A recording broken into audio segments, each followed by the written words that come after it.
Hello again, everybody, and welcome to another edition of the Inside Lowell Daily Pulse, the Monday, November 3rd edition of the Daily Pulse. I'm your host, Teddy Panos, coming here from the WellPoint Studios here in beautiful downtown Lowell, and we're kicking off another week on the show that keeps its finger on the pulse of Lowell and the world around it. And of course, those weeks always kick off, unless it's a Monday, with a Monday edition of the Daily Pulse. And my favorite Monday editions of the Daily Pulse are the Mondays with Marty, former Lowell City Councilor, now media personality, political pundit. 10 years? Marty Laurie. We've been doing this between radio and this. Mondays with Marty has become a long time thing. How are you? Good, good. Keeping busy. Yeah, I bet you are, indeed. Election season is here. Election day is tomorrow in the city of Lowell. Of course, election month, as I like to call it, because those mail-in ballots have been flying for 3 weeks anyway, right? That was a question on one of my debates, Teddy. I asked a couple of the candidates, are you looking at Lawrence because of the state? Well, no, Rosenberry's doing and he does a great job. The problem with Lawrence was the ballots, once they were mailed out, the state started questioning where they were and what camps were taking care of them. So, you know, this won't be the focus of our discussion. I promise. I don't want to trigger you folks today. I might tomorrow on election day, by the way.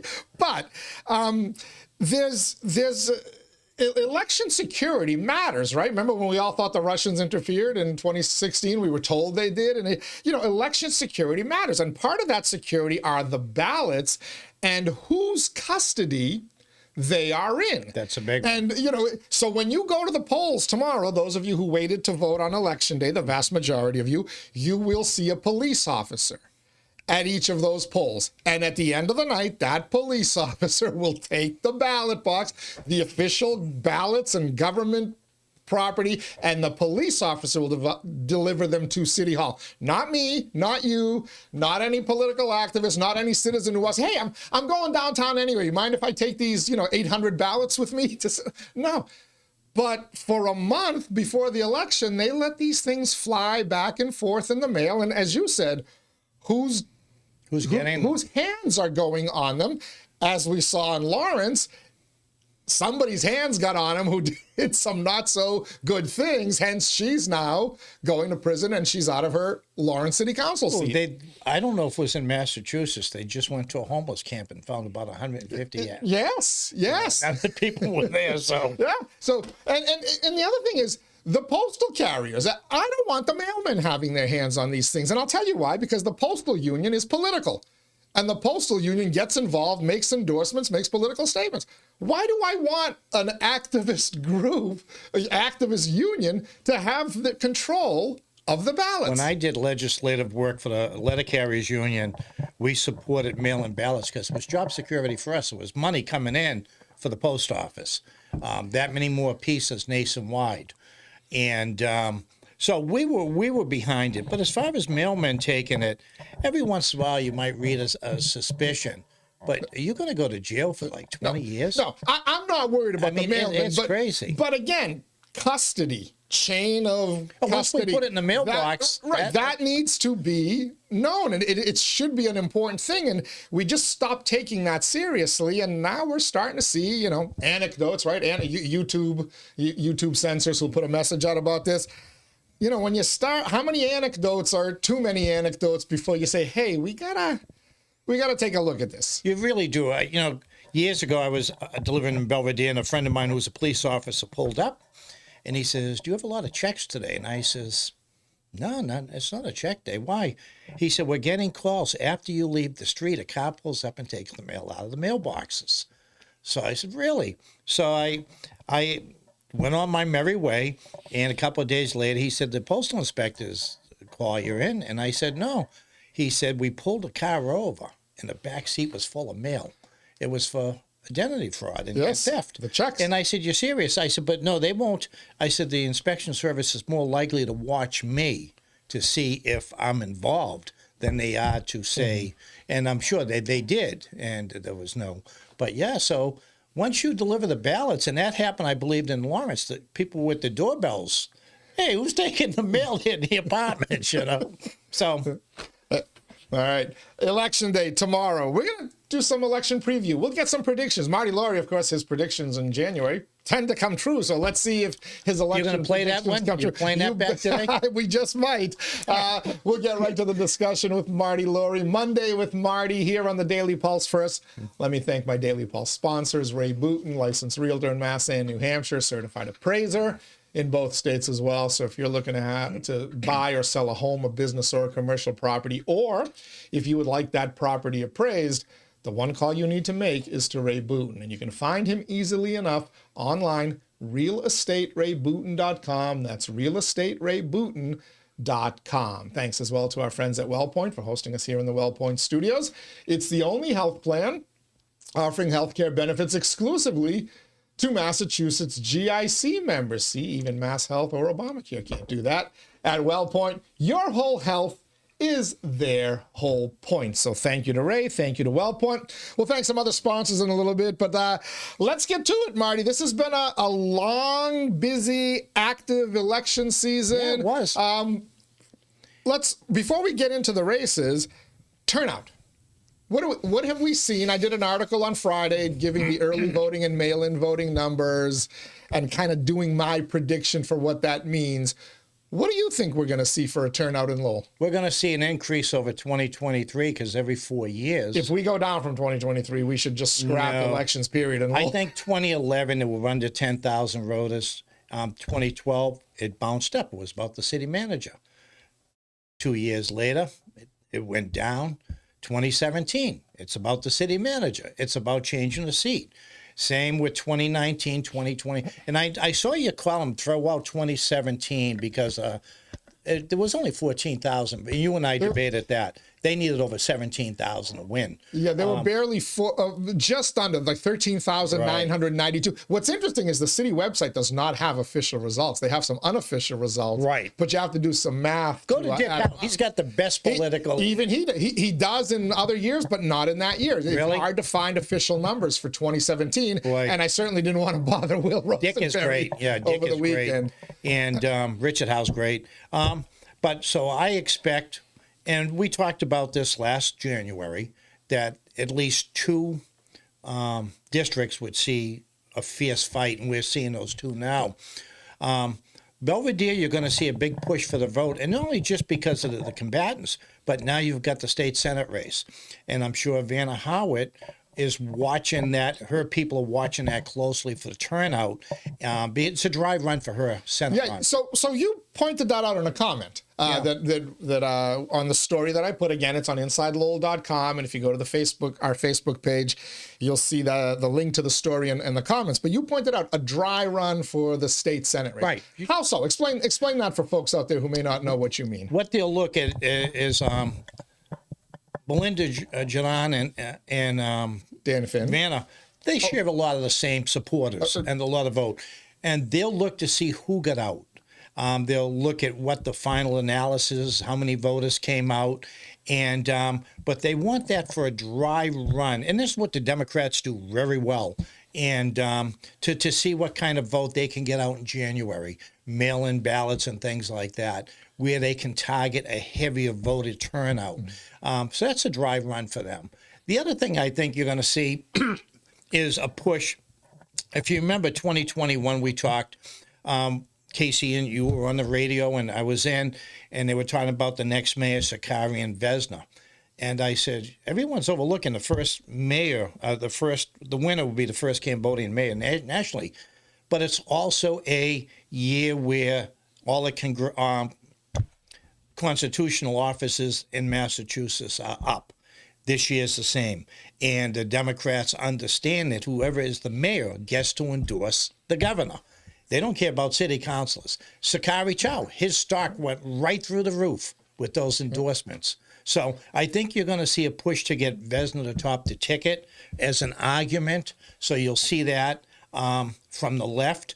So you'll see that in Belvedere, where he runs well. And I think you'll see that in 𝐾𝐚𝐢𝐥𝐲 in that race there, which that hurts Dan Finn and it hurts Paul Rathien because of the votes they're going to be pushing are probably the other side. So, interesting point. And I want to spin off from that because you know, you basically would, in January when we did our prediction show, you talked about kind of the this election will be about the manager, and who supports him and who doesn't, and potentially to make the movement for another manager. Well, no, you asked the question back then, will they fire Tommy? I said, no, managers don't get fired. You're just uncomfortable. Sure. So those 7-4 votes that I watched last year, if they switch those 2 seats, now become 6-5. Okay, so building on that, you also highlighted to me that when again, that article about the turnout, and I listed the turnout going all the way back to, I think, 2011. Right. You showed that every 4 years there's a bump. And I kind of stopped and I looked at it, I said, interesting point. Now, again, there are extenuating circumstances. 21 was the first year under district representation, a little bit of a bump to, I believe, 12,175 voters. 2017 was the high school issue, so maybe it wasn't about the manager. 2013 was the council that finally got rid of Bernie Lynch. In Belvedere, it was everything about the manager because he supported the council. And Kevin's a friend of mine, but he said, I'll let the council make the decision. Well, correct. But so when a war breaks out, there's no middle ground. But I went back to I went back to 2009, and if you remember, if that pattern holds true, that was the year that Bernie Lynch should have been gotten rid of, right? He came in what, 2006, 2007. By the 2009 he still city had council, a strong board. He did, except if you remember what happened in 2009, Alan Kazanjian and Mike Lindsay got elected, and everybody thought, all right, they're going to drive Bernie Lynch out. Bernie held the fort. No, not 2009. I think Alan got beat in 2009 because I ran in 2011. I think he got beat in 2011, or was I? I won in 2011, and Alan wasn't on the ballot. He was already off. Okay, so he got beat in 2009. He got beat in 2000. Okay, I thought that was the year they got in. Down. All right, so I take that back. My theory. So your theory may still hold true, but is this election about the manager, or ultimately is it about the mayor? As I look, because you said different fights. Making Vezina mayor, which is something he's wanted very much so, and something, by the way, I think I would like to see him get it at some point before his term on the council is done. He's served for a long time. In 2021, Jerry said to me on election night, we did the election show together. Now, the results were just in. We weren't a minute in after the election. Jerry said, what do you think is going to happen? I said, Eileen's gone. Tommy Golden's the next manager, and 𝐃𝐚𝐢𝐥𝐲 is the next mayor. The votes, the votes are there. This race, if there's switches, I haven't seen anyone with 6 votes yet for mayor. And there's no one. So I started doing the math in my head, and I'm not so sure. Vezina is going to need some really miraculous things to happen, or some really weird things to happen, in order to get to 6 votes. I'm trying to see that path for him in 6 votes. And quite frankly, it's very difficult unless either Rita Mercier or Eric Gitchier gets beat in the at-large race. And then he also needs Marcos Candido to win in District 8. Then there might be a path. But if not, I'm not sure he can get to 6. And quite frankly, I think it's more likely that Danny Rourke serves another term as your next mayor, and if he doesn't, that it's Rita Mercier who comes in as a compromise candidate because of Eric Gitchier and Corey Robinson, who voted for her 2 years ago. I said that when the prediction, I said Rita would be the next mayor. With that in mind, I thought there might be changes in Belvedere, but even at that, I couldn't see 6 votes for Vezina. He can get it if Corey, and now remember, they've been voting as a block. If Corey and Eric go towards Vezina. Can you see Corey Robinson in District 2 and Eric Gitchier at large if they're serving on the council? Can you see a scenario where they would support Vezina for mayor? I don't know. It could be a 200 ballot, but it's the funniest thing, and you don't know how the votes are going to come. You don't know. I want to be on this subcommittee. If Danny Rourke is not the next mayor, okay, when you do the subcommittees, he should darn well chair the economic subcommittee because he would still have some say in the programs coming forward, especially front runner. I had gone as far as to say I wish they could name him the interim state senator, because he'd be down there with the money. Okay, Stay out of it. We had a special election for that. I do, but that's my feeling. The mayor in this city is still ceremonial. Danny brought in the front runner, and I think in a lot of instances, past city managers would have put the brakes on him. That's not your job, okay? That we have a planning department. We have this. We have that. That's not your job. Thank you very much for introducing us, but we'll take it from here. That did not happen with Tommy Golden. You've talked about that in the past. So I'm going to put you on the spot. I know it's not January, our annual prediction show, but who's going to be the next mayor of Lowell? Hey, this is, by the way, we'll see if your Carney the Magnificent hat's going to work. I might still go with Rita, because I said that in January. If Vesna can't get the votes, Rita might be the compromise, because if she comes out and said, this is my last term, she's tough to beat. You're going to have to. Eric 𝐃𝐚𝐢𝐥𝐲 right now will be on that council as long as he wants. Eric, maybe he wants to be mayor. He's got a full-time job. I don't know. Same with Corey. It's tough. It's tough to be mayor. And Danny was able to maneuver it. So regarding Rita Mercier, there were stories circulating that Rita Mercier was supporting Danny Rourke for mayor. Danny Mayor. And I asked her, and she told me, yes, I will support Dan Rourke for mayor. Okay. So there's two votes. So I'm looking at the votes now. So there's Rourke. There's where we can assume Kim Scott. Are we going to predict in a little bit Kim Scott wins? We know 𝐃𝐚𝐢𝐥𝐲 is going to win. That's 3. Rita Mercier is 4 for Danny Rourke. John Dakota wins, which most of us expect, even though, and again, I'm not going to bet the house on that, because boy, was I wrong in September, but John Dakota wins, there's 5. Okay? So now, regardless of what happens, Sidney Lang wins, Belinda Duran wins, we don't know. She's never said where she's still need 6. You still need 6. Yeah. So Vesna Noon has to convince somebody from the Corey Robinson, Eric 𝐃𝐚𝐢𝐥𝐲 crew that they need to vote for him. They've been voting with him on the opposition right along. Now, that doesn't always matter. Not always. But it may not give him a 6th vote. That will come down to calls after the election. Danny Rourke, 2 years ago, wanted to be mayor, and so did Rita. And Rita did the traditional run. You got to wait till you're reelected. Danny didn't have an opponent, and so he went right after, which is smart, okay? And he got it. He had the votes before. He had the votes lined up as soon as the ballots were counted. So let me ask this. So we talk about how the key for Danny Rourke becoming mayor is he either needs to he needs to get Paul Ratayem. If Paul Ratayem wins, and John Dakota win, Danny Rourke is your next mayor. We'll know this on election night. Right. If not, there's a little bit of horse trading going on. And again, we talked about how Eric 𝐃𝐚𝐢𝐥𝐲 and Corey Robinson, are they more likely to vote for Dan Rourke, for Vesna Noon, or are they likely to push for Rita Mercier? Okay? So let's play this scenario out where neither Dan Rourke or Vesna Noon has 6 votes. And there's a push for Rita Mercier now to be the mayor. Do you see Vesna Noon voting for Rita Mercier as mayor, or saying, you know what, as he did last time when he realized the votes for him were not there, Vesna Noon and 𝐌𝐸 said, okay, we will support Dan Rourke, and that's how you had your 9-2 vote. Right. So does Vesna Noon look at it? Because 𝐌𝐸 is in a contested race. I want to leave that out for a second. But does Vesna say, I'd rather have Danny Rourke be mayor than Rita Mercier based on the historical clashes between those two? Let's go back to what I said a few minutes ago. These individuals and their key supporters know the constitutional offices are coming up. They know the endorsement of the mayors are huge.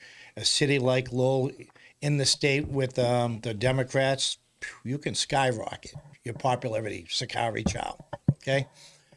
Do you want to give it up? I don't think it goes without a fight. And yeah, but did it help 𝐃𝐚𝐢, though? I mean, if you look at it, 𝐃𝐚𝐢. I told 𝐃𝐚𝐢 got behind Maura Healey. Maura Healey got behind 𝐃𝐚𝐢, right? I told him not to do that. For Register of Deeds. Was running for and all of a sudden, people pointed to that as a fact that he lost that Register of Deeds. He was running for Registry of Deeds, and I like 𝐃𝐚𝐢. What a great guy. And I says, you're not going to use that endorsement. I says, I ran a campaign up here for Attorney General. I wouldn't even use it now, you know. And he went with it, and I thought it hurt him. You know, it could have. People told me that Maura Healey's unpopularity in Lowell because of the whole ICC thing and ADUs and whatever hurts 𝐃𝐚𝐢 in the Register of Deeds race. I'm running. So is it really all it's cracked up to be? I'm running for the very first time, and I'm up at the River Road Cafe with Freddie Simon. God bless him. I love Freddie. And he says, are you going to take an ad with all your friends and supporters to put their name down? And I said, I haven't thought of that. He said, well, put this in the back of your mind. Everyone that signs on to that, you might get half the people that like those people. But everyone who doesn't like them, you just lost. And that's what happens with endorsements. Yes. Freddie, God bless his soul, Freddie was right. Yeah, Freddie Simon knew a lot about politics. It's Monday with Marty here on the Daily Pulse, Monday, November 3rd, chatting with our good friend Marty Laurie. We kind of looked at the overlying themes of the election there. Now we're going to get right into those races, the contested district races and at-large races, both on the city council and the school committee. First, let's thank all of our podcast sponsors. Of course, Ray Booten, Daily Pulse sponsor, licensed realtor. Find him online. RealestateRayBooten.com. Thanks as well to WellPoint. At WellPoint, your whole health is their whole point. Washington Savings Bank, banking that feels like home. Make the switch now to Washington Savings Bank. TMI Properties, TMI Cares, developing and managing their own properties for over 30 years. Experience the quality, the care, and the value of making TMI the choice for your home. Mahoney Oil, providing warmth and protection to generations of families throughout Greater Lowell since 1925. Feel those chilly mornings? If you heat your home with oil, get in touch with Mahoney Oil right now. Make sure your system is ready. Make sure you're stocked up and ready to go for those upcoming cold winter nights. Thank you as well to the Greater Lowell Community Foundation, improving the quality of life in our communities through strategic, impactful philanthropy. And by Francis C. Preventure Insurance, the agency Greater Lowell has counted on to protect its most valuable assets since 1982. Thank you to our sponsors. Thank you to Marty Laurie. All right, let's go district by district. District 1, Danny Rourke. District 2, Corey Robinson. Centerville, Pawtuckettville, Centerville. No challenges. Watch turnout. Again, blank ballots, but 2 state senate races coming up. Rodney Elliott will be watching those elections. That's his base in his district in the House. Right. So he gets a dry run up there. Who's voting? New voters, and there's part of your dry run right there. New voters. All right. District 3, Belvedere. The signature. In baseball, you always put your best hitter. Or in the old days, they don't do that anymore, by the way. But you always put your best hitter in the 3-hole in baseball, right? That's how it used to be. Belvedere. That's Lowell's 3-hole in the batting order. I thought the race has tightened up. Everybody says that to me. Tell me why. It went, conventional wisdom is Belinda Duran was the favorite in that, both in the preliminary and now. And I do believe that she is the favorite. And everyone keeps telling me, that race is tight. That race is tight. How? Because Danny Finn's a little engine that could. And people like him. We did the debates on CAP, and Danny was great. You asked him a question, and it was over in 30 seconds. Boom, boom. His joke when we didn't do a one-on-one debate, but we did do one in the preliminary with all 4 of them, and he kept saying, look, I'm not a politician. I can't be as eloquent as he was in essence saying, I'm not as eloquent as them, but I'm a worker and I'll do this. And he kept to that theme.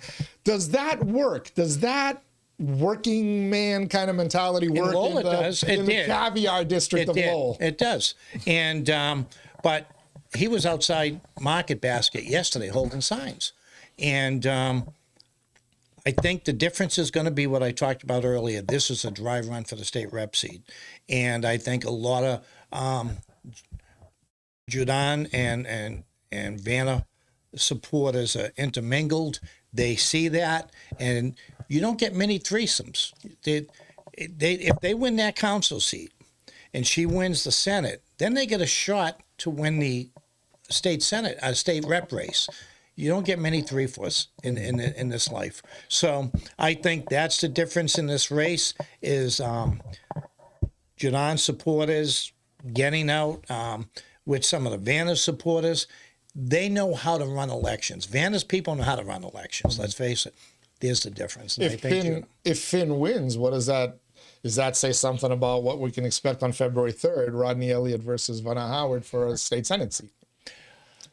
Yeah, it could. What if these people who say the race is tightening and say the younger parents, the soccer moms, and it was that funny. Erin Gendron talks a lot about, and others, if Dan Finn wins that race, what is that a bad sign for I Vanna said that Howard? on the radio. I said the key to this race, and when Rodney ran against Danny Rourke, I said that 30 to 50 age group Danny has, and I thought Gendron had it, and Danny told me he was laughing when I said that on the radio, because I didn't really know Danny. He's the son of coaches low-high football. His kids have already gone through all the programs. He has that group. And he's the head of Friends of Lowell High School now, so he's in. Lowell High alumni. So the conventional wisdom before the preliminary was Corey Belanger and Dan Finn are swimming in the same pond for votes. Belinda Duran and Erin Gendron are swimming in the same pond for votes. And so when you look at the general, one from each pond is now in the general. And now you got to try to figure out, well, which pond is bigger. So if the majority of Corey Belanger's people go with Dan Finn, he's in good shape, right? He closes that gap significantly. But you can say, well, if the Erin Gendron voters go for Belinda Duran, but if you frame it as it's the younger parents, the 40-somethings with the kids in athletics and clubs and extracurriculars in the schools, are those Erin Gendron voters more likely to support Dan Finn than Belinda Duran? They may. I am. That's the answer we don't know, by the way, but that could swing the election, right? And that's why this is a dry run.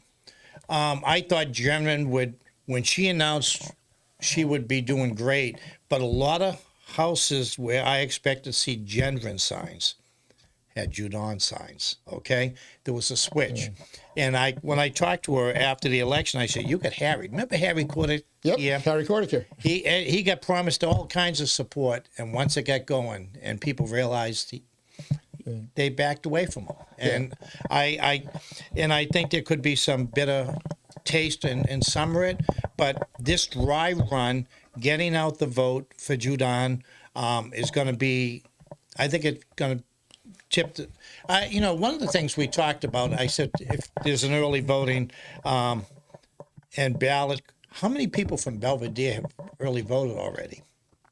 So as of early last week, Tuesday or Wednesday, I had checked with Will Rosenberry. 27% of the early ballots were from Belvedere, 18 from the Highlands, 14% from the Acre. The contested races, it makes sense. Right. Compared, I think it was the number he said was like 6% came from Christian Hill or Centerville. Very small. So that makes sense. The contested races is where the turnout will be. I think Danny has worked hard. I think he's run a great campaign.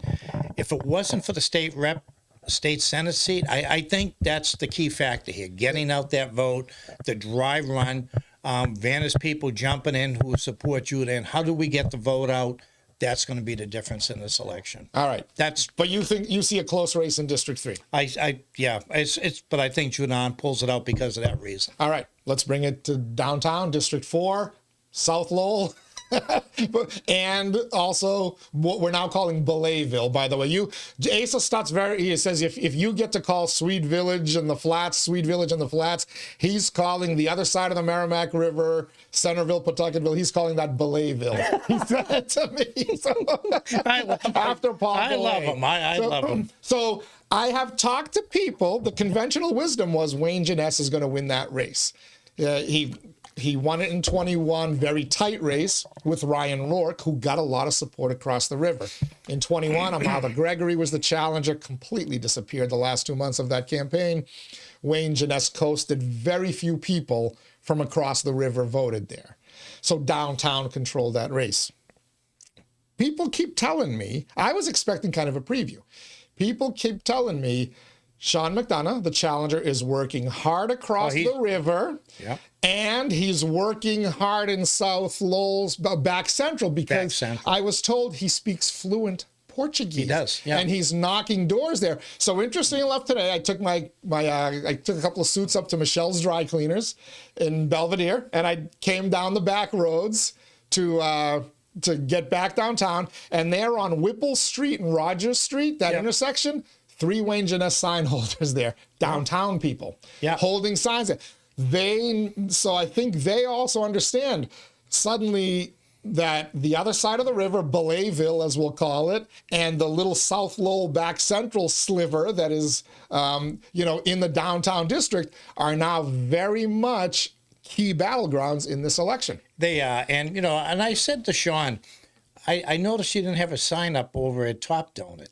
I don't know if he ever put one up. That's a key spot.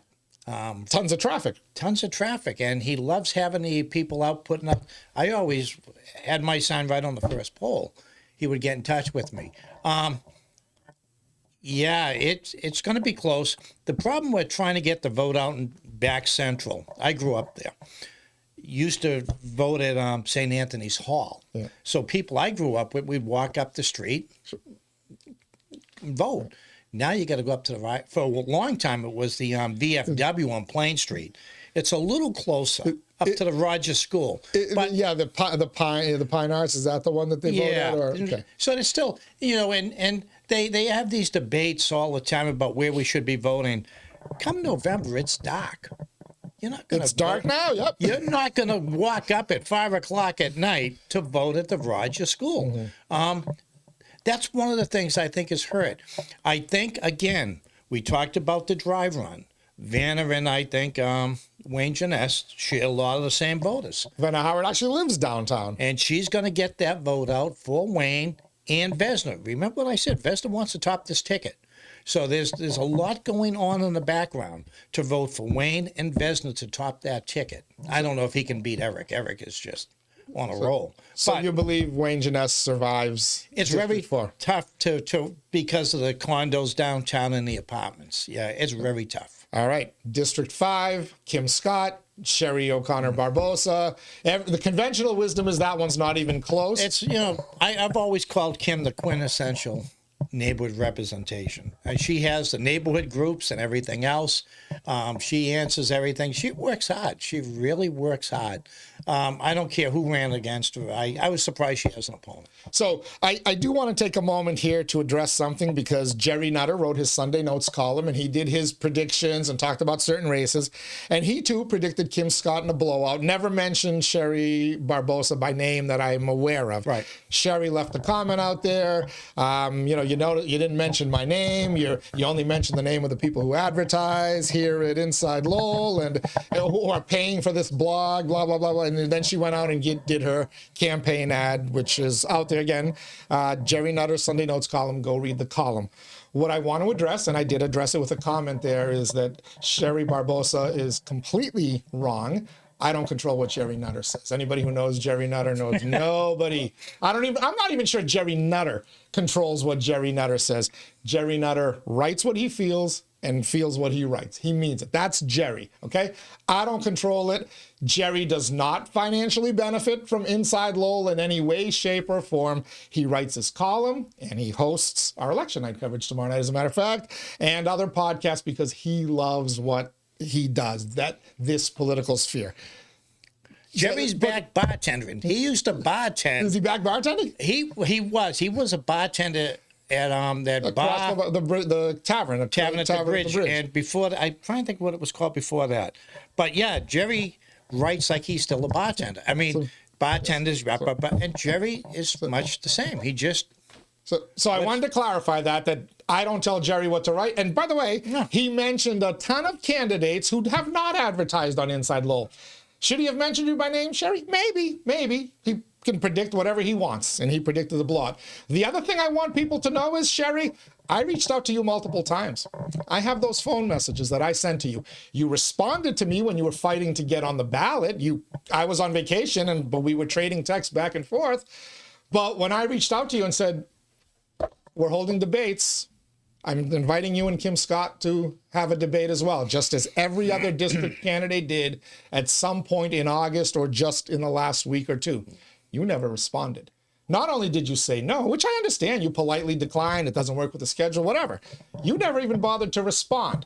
So you should, as you talk about a site that supposedly didn't allow you to say your piece or put your words out there, I let you put your words out there. I was giving you 45 minutes to an hour debate so you could speak directly to the voters. You turned that down. So if we're gonna make accusations, let's be accurate in accusations, and let's tell the whole story, Sherry. You could have come in here, sat across, right where Marty Laurie's sitting right here, one-on-one, debate your opponent, just as Sean McDonough and Wayne Jeunesse did, just as John Dakota and Marcos Candido did multiple times, just as everybody has done. You chose not to. That's on you. You don't think she stands a chance? No. I think she stands a chance as a write-in candidate on the school committee side. I thought Jerry gave her a compliment when he said she should have run just for school committee. I thought Jerry did because she keeps right up on everything. Mm-hmm. I don't care who runs against Kim. I think Kim's just too strong up there at this point. And that Markey thing where she's been involved, she was... The first time they came to a vote, it was 10-1 or 9-1. She was the only one against it. So, and if it came to a vote this time, it would have gone down probably 7-4 or 8-3. All right, District 7, The Acre. Paul Ratayem, Sidney Liang. Paul's, dare I say, his toughest challenge yet, even going back to the Dave Willett battle in 2021, Froon and Kembang in 2023. Paul finished a distant second. Dave lost that election when they took the Moody Street apartments off him. I called him. I said, "Are you going to fight this? Or can you fight this?" Was how they're doing the and they gave that to Wayne Jeunesse district. Okay, that he just lost. He lost the election at that point, and then slid the lower Highlands into the Acre, which, by the way, many Hispanic leaders in the community and at least one Hispanic person involved in the voting discrimination lawsuit felt that they got screwed and they got cheated when they drew the district lines. Yep. And they lost their chance to have a majority minority representative. Absolutely. And when they took that, because Dave was the president of the Acre neighborhood group, and when they took that section off down by the pastime, that killed them. And I thought it was very unfair. And to this day, everyone pointed, Bobby Hoey, he's going to have to run in District 1 because of Stavely Street, whatever street he lives on, Stratham, is now in the sliver. No one looked at that. And I give credit to Dominic Lay and Patty Kerwin-Kelty when they drew it up in the Highlands. They were up there fighting some of the changes up in the Highlands. I think that race is, again, the same group I talked about who's going to be backing Wayne, Judan, people who support Vanna and Vesna are going to be working very hard down there. They're going to get that vote out. And the other thing he has is the former director of the talking about the Coalition for a Better Acre. His campaign manager, Jude Choi. And Dave, they're both social activists, political activists, and they know how to get their segment of the vote out. And I think for Sidney Liang, there's the difference. Yeah, Paul Ratayem has a lot of work to do. He had, I saw the pictures. He had Kemp Scott, Danny Rourke, and Sakari Chow. And Jose Cervantes. He might help a little. But you have 3 city councilors who don't live in there, and you're going against Dave Willett, the former head of the CBA. It's tough. So, for Dave Willett, how much clout does he have? Probably a good amount. How much clout can Sakari Chow help Paul Ratayem in the part of the lower Highlands that's actually in the Acre district? I also ran some numbers. So we focused a lot on the fact that Paul Ratayem, so I think Jose Cervantes got 95 votes. He was third. We believe a lot of those are from the Hispanic community. Yeah. He's working to bring those votes to Paul Ratayem. Which if most of them or all of them do, Paul Ratayem would have more than Sidney Liang did in the preliminary. But the assumption is Sidney's going to get a much larger turnout as well. Paul Ratayem in 2023, he beat Fruin Kembang. It wasn't that close. He got 353 votes, I believe, was the number. So potentially there's 353 people that might vote for Paul. I looked at 2021, Dave Willett versus Paul Ratayem. 454 for Paul, 385 for Dave Willett. So Paul Ratayem has been able, against a member of the Lowell's African immigrant community, Fruin Kembang, and Dave Willett, the old Acre Guard, Paul has been able to get 353 and 454 votes out there. Can he do that against another Southeast Asian candidate? As I said, when they took that section of the district off of Dave Willett, he lost. That district is very good to Dave, and there's a lot of Hispanics who vote there, who live there. My guess is they go with Dave. And the other thing is the Asian. So they'll go with Dave Willett, even though he's not on the ballot, as opposed to Paul Ratayem. If he's out there working, yeah. Okay. And same with the CBA. The thing with the Asian community, and I don't get involved in this because I don't understand it, it's still split. There's the Sakari and there's the Vesna group. So if people are on the Sakari side, they're going to vote for Paul Ratayem anyway, the way I see it, and Sakari's supporters will go in another direction. They'll go with Sidney Lang. Sidney Lang, this is the first time Paul Ratayem's run against another Southeast Asian. Correct. And That's the dynamic that I think throws all of this into, because you could look at Paul's vote total and say those votes are there for him to go get. Right. But are they really? How many of those will go with a different Southeast Asian candidate as opposed to those Paul districts Ratayem? you talk about, Vesna's always run strong in them. My guess is those votes are going to go. And again, the Democrats run good from the governor on down. So you got the at-large, they vote Vesna, and they're going to vote Sidney Lang. They vote Vesna, they're going to vote for Wayne Jeunesse. They vote for Vesna, they're going to vote for Judan. What's it called? The Downtown Democratic Committee? Is that what it's been called over the years? But there's a group. Greater Lowell Area Democrats. No, there's the Lowell Democratic Committee. There's a downtown version of it. Yeah, there's a downtown. But the point is, these people work very hard to get their candidates in. And I see a likelihood that they all share the same voting base. And so, again, Sidney Lang's going to be tough to beat. All right. District 8. John Dakota, Marcos Candido. Marcos Candido pulled off an unlikely victory. There was a third candidate in the race, Francisco Maldonado. The conventional wisdom is first of all, the conventional wisdom before September 9th was that Francisco Maldonado and John Dakota will emerge. Right. Marcos Candido shocked them all, not only by getting in the top two, but getting to number one. The conventional wisdom is those Maldonado voters more likely to go with Dakota. A lot of people stayed home in District 8 on September 9th. Do they come out in November? Johnny Dakota should get down and make sure he gets to church every day, and thank God there was a primary, because no one saw that coming. Marcos has people calling on phone banking. They're door knocking for him. They're holding signs. I don't think he beats Dakota. From what I understand, you go up to, say, the golf course, where a lot of the people from the Highlands lives. And John's very well known. Now there's been an alarm that, hey, he could lose this. And John will win. By how much, I don't know. He'll win handily. It won't be close. Yeah, I believe he had over 801 was the number in 2023 running against Tai Chum.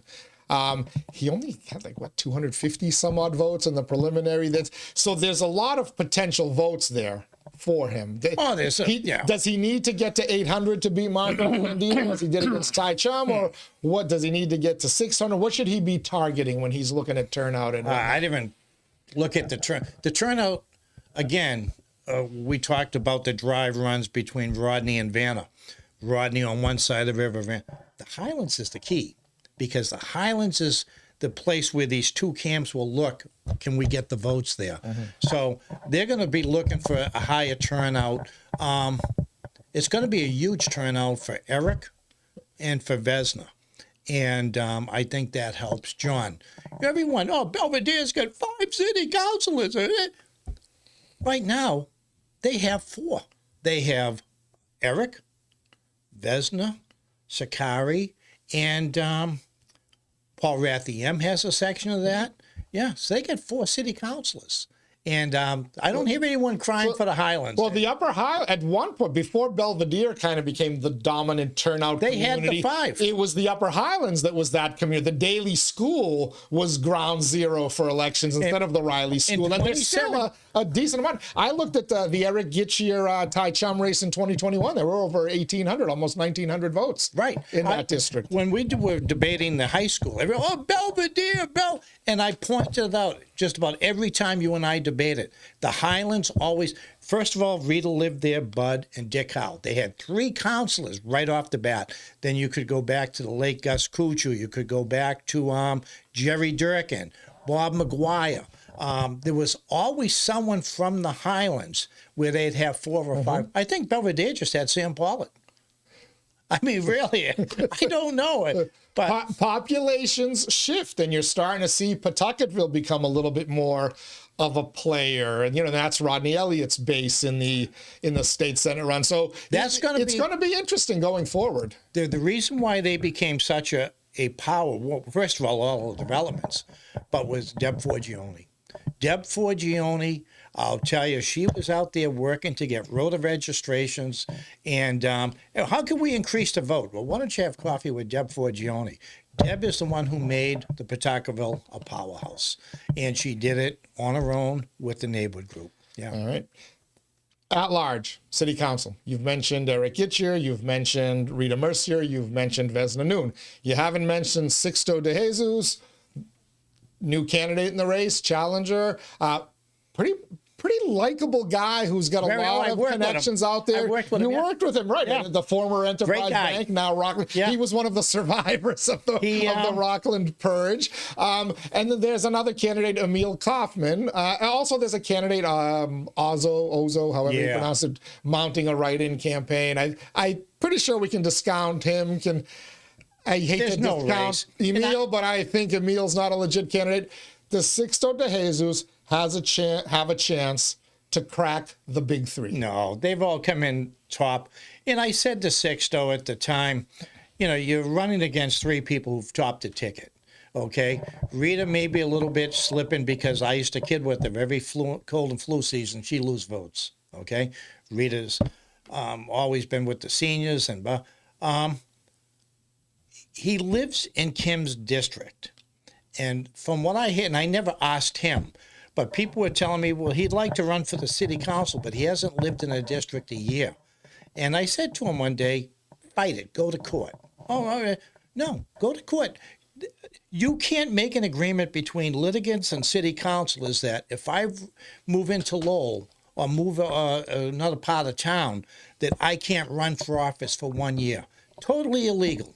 And but there is, so what I found out though from the state senate race, talking to Will Rosenberry, there is precedent for that. You cannot have just lived into the district, the first Middlesex Senate district, within less than a year and run for that state senate seat. The Secretary of State, the Commonwealth of Massachusetts, has ingrained that in law. So I'm starting to think the city of Lowell might be on some more solid footing there if someone does challenge it. If you run for Congress, you don't have to live in a district. Think of that. If you run for U.S. Congress, I don't believe you have to live in a district.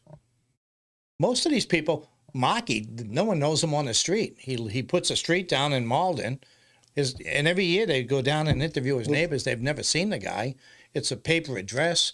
And all of these, now they're coming up with investigations down in Washington, some of the senators and congressmen getting mortgages on homes in Maryland and saying that it's their address. You mean the thing they put Donald Trump to trial for? Some of these hypocrites are doing it themselves? No. This is what you say. I would fight it, though. I don't think it's fair that a person... Now, we're saying, well, we got to have voting rights in Lowell. We got to do it by district. And you're telling people they can't run because they just moved there? I'd fight it. So you see the big 3 of 𝐿𝐥𝐲, Noon, and not even close. What's the order? It's just who comes in first. What's the order? I think 𝐿𝐥𝐲 top because he's really popular out in Belvedere, extremely popular. And don't discount the fact that his sign is on Eileen Donahue's lawn. Is it this year? Noon. Oh, yeah. Vesna Noon, Dave Conway, and Judon and Eric. Belinda Durant. And Okay, interesting. that's a big voting block up there. Is Eileen? People love Eileen, and that doesn't hurt to have your name up there. So I think he comes in first. I got a feeling it's going to be Vesna because, as I talked, there's going to be a big push to have Vesna's vote increased in Belvedere downtown. So I think he comes in second. So he's been forgiven for his ADU transgressions that dropped him from the ticket top never to third happened. place in It never happened. 2023. Right. If you go back, It did happen. It now they have ADUs, like it or not. but he changed that weekend. He voted against it. Okay, and he voted against it. Now I did the debate up in Pawtuckaville. But and he was conventional still- wisdom is he paid the price for that, dropping from first to third because I thought he of might that lose. original stance. I thought he might lose. I really did. He was I think a couple hundred votes when all was said and done ahead of Corey Corey beat him. Belanger, right? No, Corey beat him by 7 In Belvedere. votes. Correct. But again, once you get up to the Upper Highlands, Vesna does very well. The Morey School and the Daily, he does very well up there. But the reason why I'll say Eric comes in first, Eric does very well up there. So All right. So no changes, Marty Laurie predicts. Last race, before we wrap it up, school committee. No challengers in the district. Sherry Barbosa is challenging Dave Conway as a write-in candidate. Right. If she had her name on the ballot, I might give her a puncher's chance. She's not going to win a write-in campaign. no, it's very difficult. Okay. So the four incumbents are back. Fred Bahu, Highlands guy. Again, does he help drive Highlands' vote? It was funny.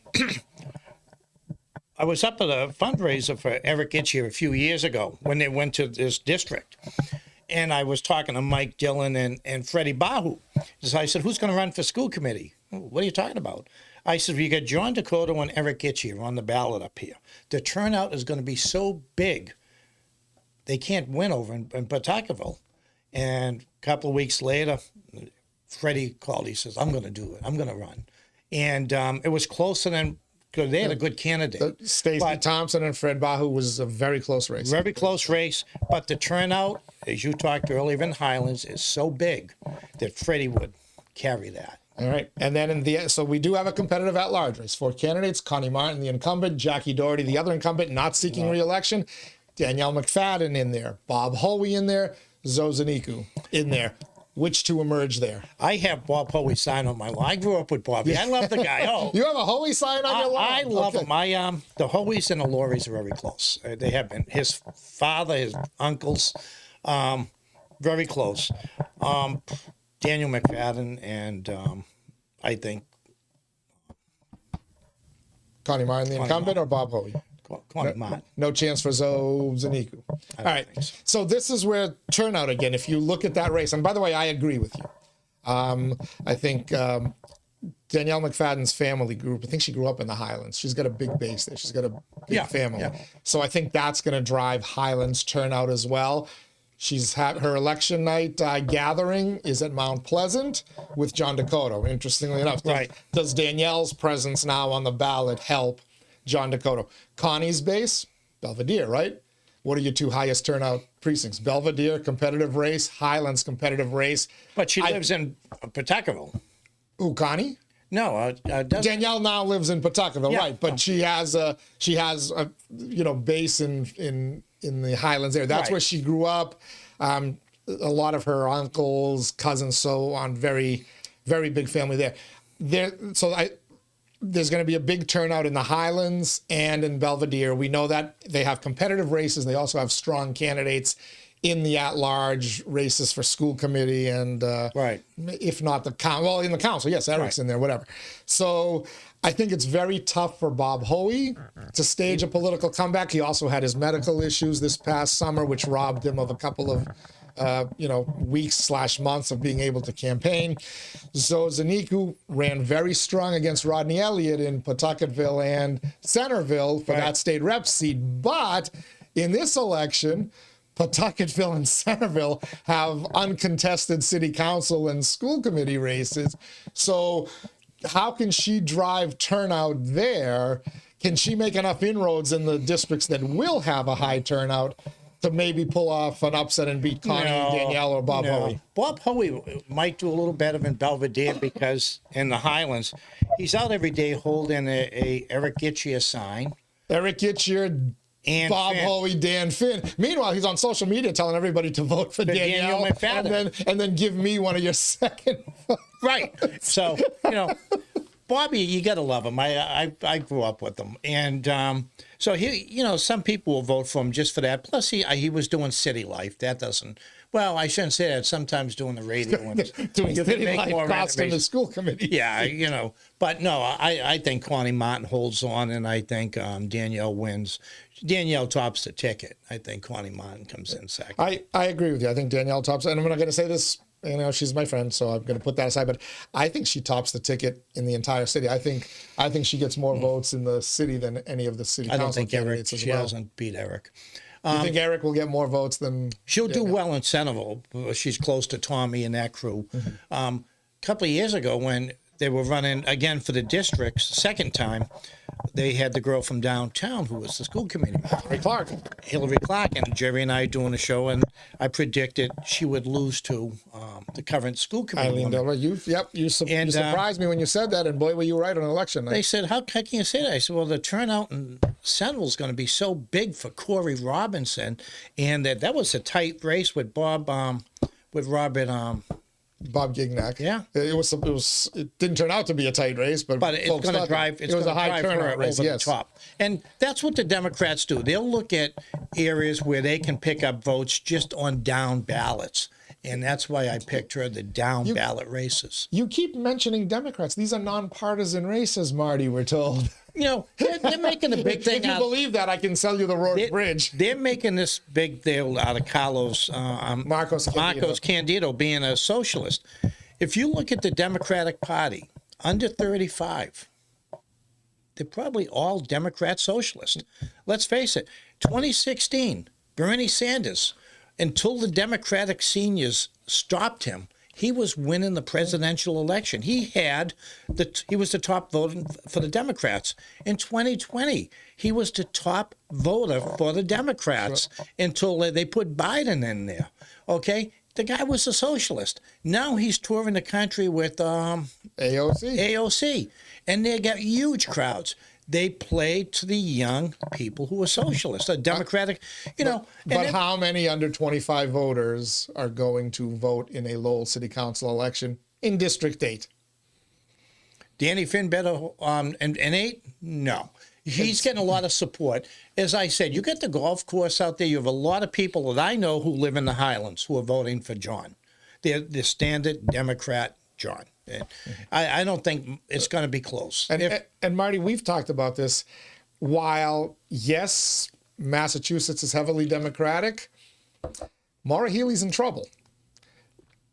In 2024, he, who shall not be named but has orange hair, had his biggest gain in Massachusetts. And I think he did much better in Lowell than he had in previous elections as well. So the folks, I get that the momentum with the Democratic base is with the left, but is the momentum with the Democratic Party that used to be you, Greg Pappas, all these other people, the centrist Democrats, where is the momentum there? And does that actually come back and hurt some of these real left-running candidates? The Republicans have a real chance in this state because if you go to run for a constitutional seat in this state, governor, lieutenant, you need 15%. Okay?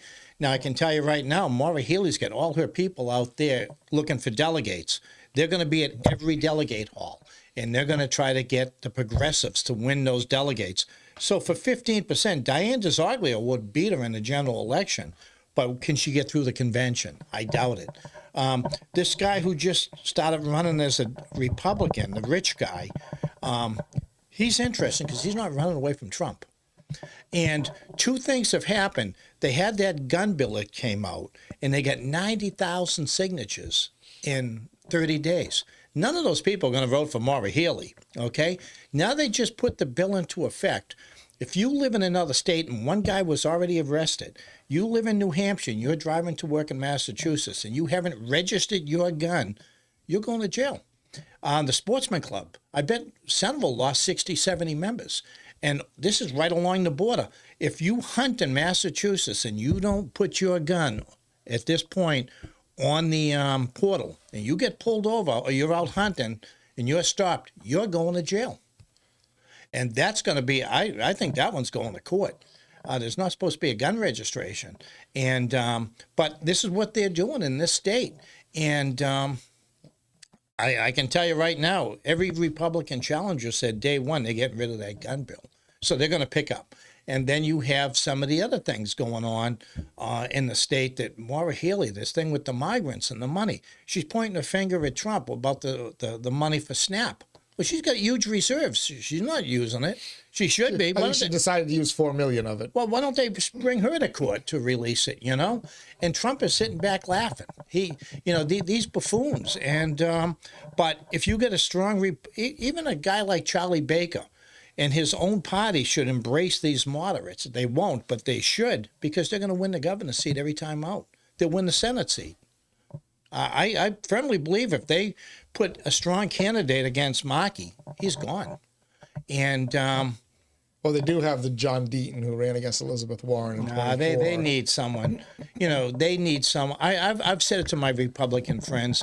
You people should be out there in the PTOs and parents teachers organizations with all these laws going through and recruiting there and build the farm team, as they say, Marty. State rep, state senate, and you'd start winning seats because the parents will come out and vote. And that's one support Dan has up there.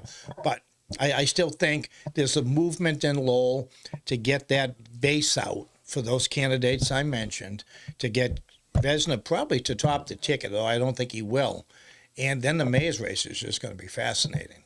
That might be with those 200 ballots, that happened years ago. The best story I ever heard, very quickly, Tassi Poulias wanted to be mayor. And I think it was Curtis LeMay said, well, if you top the ticket, I'll support you. And Tassi and his father did not get along. And he topped the ticket, so Curtis, to his word. So I guess he went up to Bobby Kennedy and said, I would like you to support me for mayor. Bobby, well, I got to think about it. And I said, you don't vote for me. I'm going to run against you for governor's council. Okay? So, about a year or two later, maybe a year, there was a guy coming up for parole in Massachusetts. Bobby was on the governor's council. And nice guy, Bobby Kennedy, and I called him and said, I don't know these people. I just don't support giving parole. Well, I got to give it some thought, and, I haven't made my decision yet. And I said, well, I have. I'm getting a Tassi Poulias sign for governor's council for my lawn. And I said, I'll talk to you later. He voted against it, but that's how I didn't know the family, but I thought it was disgusting. All politics is local. All politics is local. We never got an about face from Mayor Wu in Boston regarding, interesting enough, safe injection sites. We will get there in the coming days. But again, tomorrow is the election here in the city of Lowell. Tomorrow night at 7 p.m., our live election coverage on InsideLowell.com or on our YouTube channel.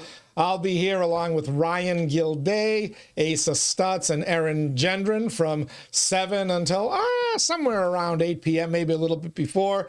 Then we'll have Jerry Nutter, John Leahy, Jim Leary, and Erin Gendron taking us home as the votes start to get counted. Asa Stutz will be reporting them.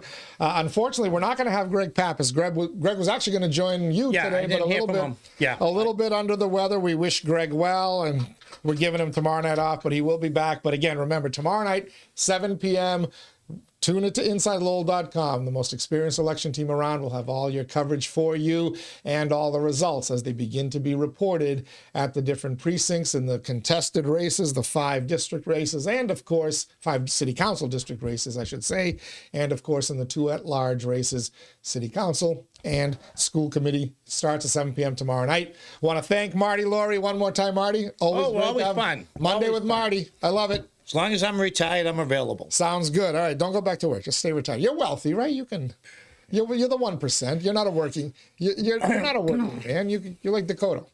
Oh, jeez. Nutter. It's hysterical. Anyway, thanks again. Tomorrow we'll be back with another edition of the Daily Pulse. I don't know who I have with me, but I'll have somebody. We got Wednesday, Bill Samaras will recap the election. Thursday, something. Friday, live show with Leslie Boder and the fabulous Lindsay. It's the Daily Pulse, and it drops every day here at noon on InsideLowell.com. As we like to say, if Lowell is your home, this is your place. Till next time, stay safe, everybody. Stay warm. We'll see you on the other side.